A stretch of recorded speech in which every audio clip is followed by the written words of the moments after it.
Variables are a way for components to store data. And variables are temporary, means they only exist for as long as the component is on the screen. So you use them for storing temporary information.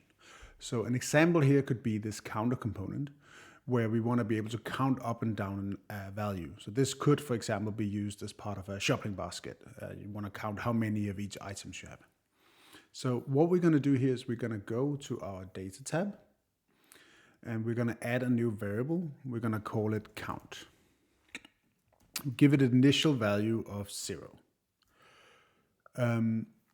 So now we want to take that variable we've created and actually bind that to our paragraph here. So right now it just says 0. That's actually a static value 0, so it doesn't matter what the variable is. If we go here to a formula, we can pick and say we want to bind that to this count.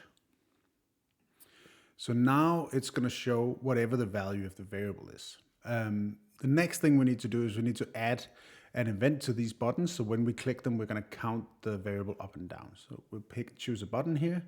We'll go and add a new click event. And then as an action here, we're going to say set count.